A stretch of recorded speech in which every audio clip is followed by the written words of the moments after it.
Hello students, today we shall discuss animal kingdom.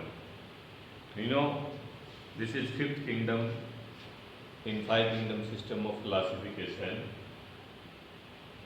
Some features of the organisms belonging to the animal kingdom are they do not have cell wall, their body is surrounded by cell membrane only, they are heterotrophic in nature, they depend on autotrophs, their food, directly or indirectly.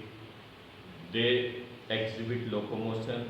They can move from one place to another in search of food and mating partner. They show a high degree of organization in their body as we move from lower group of animals to higher.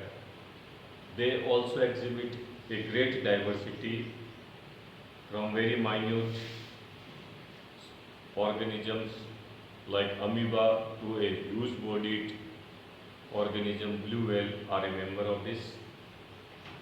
So to study them conveniently, it is necessary to classify animal kingdom into subgroups.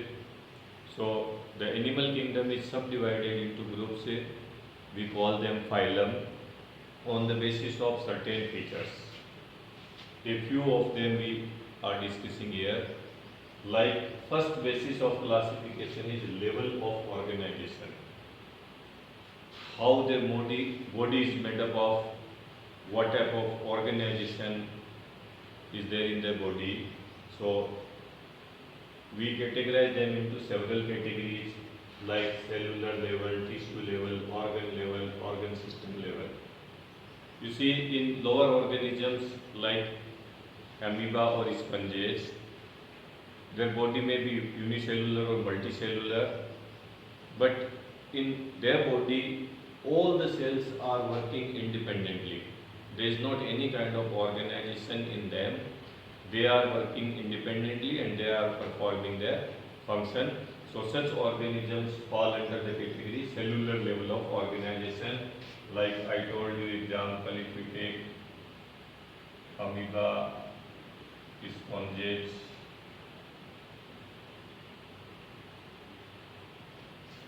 now in some other organisms, different types of cells or same kind of cells we can say, they unite together to perform a specific function, and this group of cell is called tissue, and this level of organization is called tissue level.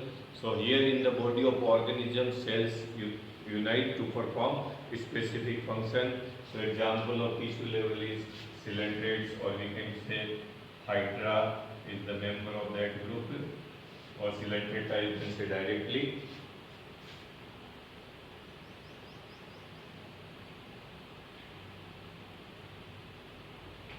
Coelenterata, actinophora example of this. Next, organ level. In organ level of organization, the tissues unite and work as a single unit, that is called organ. So such organisms fall in the category organ level of organization like platyhelminthes. If we take the example of organ level, it is platyhelminthes.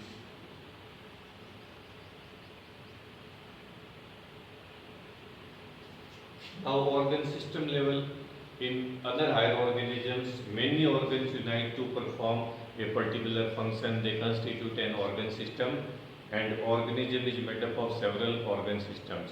So in higher groups we can say Annelida to Annelida, other Arthropoda, and other two Mammalia, all under this category. As we will go to the higher level, the complexity in the organ system will also increase. So this was first level of organization. Second, on the basis of circulatory system. In some organism, higher organism, the blood flow in the closed tubes only. It does not come out of the tubes. It flow from heart to the body tissue and tissue to the heart in the closed tubes. So such organisms have closed type of blood circulatory system. On the other hand, there are certain organisms in which the blood come out of the blood vessels in open tissue. That open places are known as sinuses, and such type of blood circulatory system is called open type. So example of open type is arthropoda.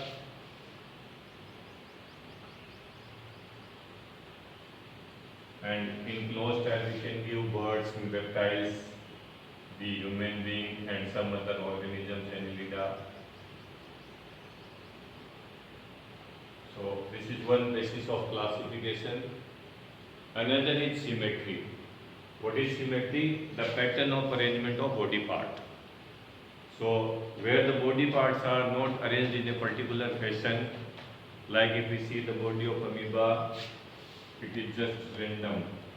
It keep on changing. If we cut amoeba from any axis, we do not get two equal half from any axis. So such organisms are called asymmetrical. Next is radial symmetrical. In case of hydra and starfish, if we cut the body, we get two equal half. The body like Aurelia jellyfish is circular, hydra is cylindrical. So if we cut the organism passing through any axis, central axis, we get two equal half. So such organisms are called radially symmetrical. Then bilateral symmetrical, you see our body, if we pass a line passing through our nose this way, so we will get two equal half. Our half portion of the nose will go one side, half will go that side, eye one side, ears one side, one other side, one hand this side, one leg. So we will see that passing through a central median line, we can divide our body into two equal half. So such organisms possesses bilateral symmetry. So asymmetrical amoeba and porifera sponges. Radial symmetry is present in a Coelenterata, Ctenophora and Echinodermata adult, and bilateral symmetry from Platyhelminthes to all chordates, except larva of Echinodermata. Larva of Echinodermata possesses bilateral, but adult of Echinodermata possesses radial symmetry. So from Platyhelminthes to chordates, all possesses bilateral symmetry except adult of the Echinodermates, like starfish. Then next, germinal layers. On the basis of germinal layer, the organisms are called divided into two categories: diploblastic and triploblastic. The organism which possesses two germinal layers in their embryonic stage, like ectoderm and endoderm, they are called diploblastic. So these porifera, Coelenterata, Ctenophora are diploblastic, and the organisms which have three germinal layers, named as ectoderm, mesoderm and endoderm, they are called triploblastic. So we human beings are triploblastic. In addition to these, there are some other basis of organization, like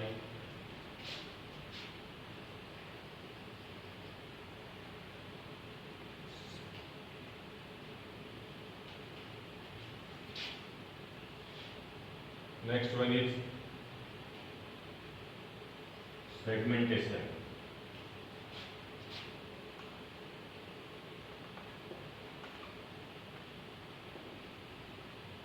So on the basis of segmentation, we can classify the organism into three categories: asegmented, segmented and metamerically segmented. In metamerical segment, the body is equally divided into segments internally as well as externally. It is present exclusively in annelida only, like earthworm. And in asegmented body, body is not divided into parts. And in segmented body, the body is divided into distinct regions, like our body is divided into head, neck, thorax, abdomen. In some other organism, tail is present. Next basis for classification is notochord.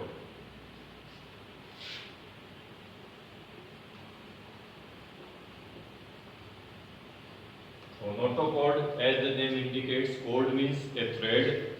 So in embryonic stage, a thread-like structure is present in the larval stage, which arises. It is a solid structure, cylindrical structure. This is called notochord. So if it is present They are chordates. If it is absent, they are non-chordates. So non-chordates do not have that solid cylindrical structure. It is absent, notochord is absent in non-chordates and it is present in chordates. One coelomate, one basis of classification coelom, acoelomate, pseudocoelomate and coelomate, which do not possess body cavity or coelom are called coelomate. Acoelomate, which possesses a body cavity but which is not lined by mesoderm. Such organisms are known as pseudocoelomate, like SK helminthes. Acoelomates are platyhelminthes. And coelomate, which possesses coelom and it is lined by mesoderm, which possesses true coelom are called coelomate. So Annelida to Chordata, all organisms possesses true coelom. So they all are coelomate.